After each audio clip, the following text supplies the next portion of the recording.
மாணவ மாணவி மணிகளுக்கும் மற்றும் நமது கிராமத்திற்கும் பெருமை சேர்க்கும் வகையில் மிக சிறந்த பதிவுகளை நான் நடைமுறையில் காண்கின்றேன், பார்த்து கொண்டிருக்கின்றேன்.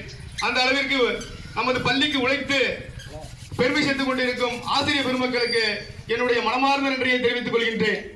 அன்று மருதகுடி பள்ளியில் ஒரு அண்ணாதுரை என்று சொன்னால் நம்முடைய பள்ளியில் இந்த இரு ஆசிரியர்களையும் நான் பெருமையாக கருதுவேன். அவர்களுடைய உழைப்பை கண்டிப்பாக நம் கிராம மக்கள் என்றும் மறவாதிருக்க வேண்டும். இருப்பினும் அவர்கள் மீது எனக்கு ஒரு வருத்தம் உண்டு. ஜாதிதான் சமத்துவம் என்றால் வீசும் காற்றில் விஷம் பரவட்டும் என்கின்றார் அம்பேத்கர்.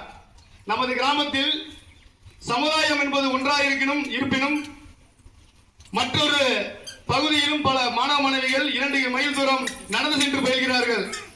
ஆனால் நம் ஆசிரியர்களோ நமது கிராம பொதுமக்களோ என்னை உள்பட நாம் அதற்கான முயற்சியை எடுத்திருக்கிறோமா இல்லையா என்பது எனக்கு தெரியவில்லை.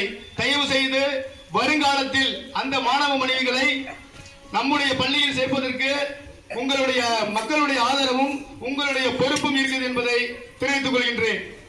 காரணம், அரசியலும் இருந்தாலும் சரி, அரசாங்கமாக இருந்தாலும் சரி, டாக்டர் அம்பேத்கர் சொன்னது போல் ஜாதிதான் சமத்துவம் என்றால் வீசும் காற்றில் விஷம் பரவட்டும் என்கிறார். இந்த ஜாதி தமிழகத்தில் மட்டுமல்ல உலகத்தையே ஒழுங்கி கொண்டு வருகின்ற மிகப்பெரிய கொடிய நோய். இந்த நோயை ஒழிக்க வேண்டும் என்று சொன்னால் நாம் அதிகாரத்திற்கு வர வேண்டும். அந்த அதிகாரம் என்பது அரசியலாக இருந்தாலும் அரசாங்கமாக இருந்தாலும் எந்த ஒரு பணியாக இருந்தாலும் நம்முடைய ஒரு சில ஜாதிய தாழ்த்தப்பட்ட, குறிப்பாக தாழ்த்தப்பட்ட மக்களை தாழ்த்தி வைப்பது இந்த உயர் சமுதாயத்தின் கடமையாகவும் கொள்கையாகவும் இருந்து கொண்டு வருகிறது. எஸ்பி கலியமூர்த்தி அவர்கள் சொன்னது போல இந்த சமுதாயத்தில் முன்னேற வேண்டும் என்று சொன்னால் பேனாவினுடைய கூர்மையும் கத்தியினுடைய கூர்மையும் தான் இந்த உலகத்தை ஆட்டி படைக்கின்றது. மிகப்பெரிய ஒரு பொறுப்புக்கு வரவேற்க இருக்கிறது. நாளடைவில் கத்தியினுடைய முனை மழுங்கி பேனாவினுடைய கூர்மை மிகுந்த உச்சத்தில் இருக்கும் என்பதை அவர் கூறினார். அதுபோல கல்வி ஒன்றே இந்த உலகத்தை மாற்றக்கூடிய சக்தி என்பதை மனதில் நிறுத்தி அனைத்து மாணவ மாணவிகளும் மிக சிறந்த கல்வியில் மிக சிறந்த ஒரு பொறுப்பு வகிக்க தொடர்ந்து முயற்சித்து வாழ்வில் சிறக்க வேண்டும். அதே போல நமது பொங்கல் விளையாட்டு விழாவில் இருவரை பற்றி நான் பேச இருந்தேன். உடல்நல சூழ்நிலை சரியில்லாத காரணத்தால் என்னால் பேச இயலவில்லை.